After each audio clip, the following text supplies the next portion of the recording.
How's it going, ladies and gentlemen? ToyDualer here, today with another Omega Ruby and Alpha Sapphire Wi-Fi battle for you all.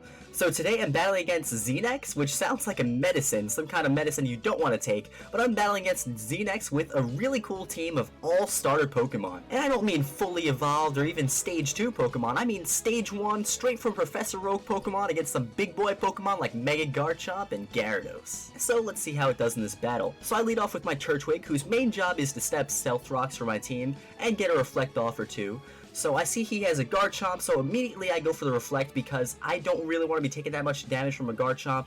If not controlled, Garchomp can sweep my whole team, so that would be a big problem.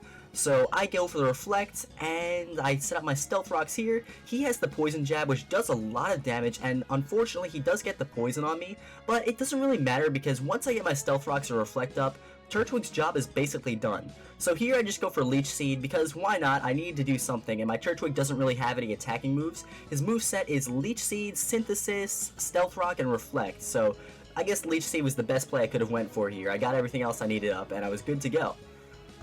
So my Turtwig is so bulky because it has the Eviolite, which if your Pokemon isn't fully evolved, it boosts both of its defenses, defense and special defense by 1.5 times. So with a bulky EV spread, these things can live for a really long time. Now Froakie, on the other hand, that thing is full on trying to be a Greninja, and it does a great job at doing it. As you see, Froakie was able to take out a Mega Garchomp.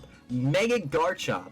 So my Froakie, the reason it outsped that thing, because normally that's never going to happen, is because it's Choice Scarfed, and that's why I had to switch out right here, because I'd be locked into Ice Beam, and Ice Beam certainly would not kill that thing, and I did not want to take an electric move from Electrode. So he goes for Electro Ball, which is an interesting move. The bigger the speed difference between you and the other Pokemon, the more damage it does, so I guess it's an interesting move to use. Whoopsie. Okay, so I go for the Leaf Storm there, and it doesn't kill, but does a lot more than I thought it would. So he goes for a Light Screen, trying to lower my special attacks, but that doesn't matter because with +2 already under my belt, that is going to do, I think, the same amount of damage as it would do before. So he brings out Beautifly, which takes a hefty amount of damage from those Stealth Rocks. But since I'm locked into Leaf Storm because my Snivy is also Choice Scarfed, I have no choice but to switch out. So he goes for Double Team, and why would you play Double Team? I hate people that do Double Team. So right here, first up, I miss with the Fake Out, which really sucks, but then he misses with the Stun Spore, which evens things out. So I go for Fire Punch, which takes out his Beautifly. So props to you for using a Beautifly, but why Double Team? That would have been so cool if you didn't use Double Team. So he brings out Gyarados, and I'm like, oh no, I'm gonna die because Gyarados is big and scary, and Chimchar, Water type, not gonna do too well. So I tried going for the Burn here, and I guess he was predicting me to switch out, so he went for an Ice Beam, which didn't really do that much.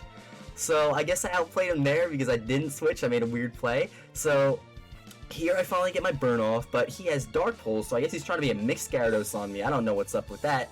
But I got the burn off, which is going to do some nice damage, and here I don't really have any other attacking moves. I have a Fire Punch. I get a crit there. It doesn't really matter though. And he goes for Earthquake, which he should have done from the beginning. That would have done a lot more, and I think my Chimchar would have died a lot sooner if he kept going for Earthquake.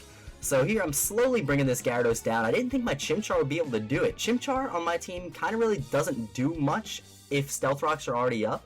His main job is to be a backup in case Turtwig doesn't get Stealth Rocks up, but since Turtwig did get Stealth Rocks up in the beginning of the battle, Chimchar was just kind of like the useless Pokemon that would just send out his Death Father. But somehow, I killed the Gyarados with it, and hey, I'm not complaining. So he brings out Sceptile, which is clearly going to knock out my Chimchar. And it has Earthquake, and I guess Earthquake, yeah, that would definitely knock out a Chimchar with 23 HP. What am I thinking? But I did have an Eviolite, so my Chimchar was bulky. Now here is one of my favorite Pokemon to use on this team, my little Speed Boost Protect Baton Pass Torchic. So basically what I'm doing here is just stalling out some time, getting up some speed boost, and I'm going to go for some Sword Stances to raise my attack up really high, and then Baton Pass that out to something else. Now I go for the Will-O-Wisp on the Sceptile because I know he's a physical Sceptile, because I saw that Earthquake before, and I'll be able to get more Sword Stances and stuff up, and more speed boost if I just burn this thing. So that's what I did. I burned it so I would be taking less damage from that Earthquake, and I started going for my Sword Stances, and Speed Boost is really raising my speed up by a lot, which is very nice. So here I go for another Sword Stance, and he goes for an Earthquake, and that brings me down into the yellow. And Torchic is surprisingly bulky with a physically defensive spread, max HP, and max defense with the Eviolite. It's just funny seeing how long and how well these Pokemon do against like fully evolved Pokemon, just by giving them the Eviolite. So here he goes for another Earthquake, bringing me down into the red, which is kind of scary, but I don't care about that because I'm about to Baton Pass that out right into something which will greatly benefit from those boosts. So I Baton Pass out. So nope, you are not killing Torchic today, Mr. Sceptile, but thanks for trying.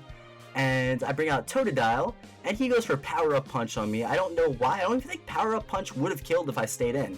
But he goes for Power Up Punch, and now my Totodile is sitting here with +4 attack, and I don't know how much speed, but plenty of speed. It's gonna outspeed anything he sends out. So he sends out his Swellow, which takes some damage from those Stealth Rocks, so if it was Focus Sashed, it would die there. But this Swellow has no chance at all against my Totodile, which Ice Punches it and knocks it right out of the battle, giving me the victory.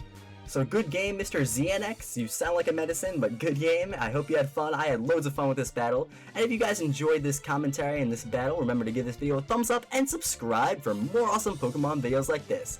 Thanks for watching, and I'll be seeing you guys in my next video.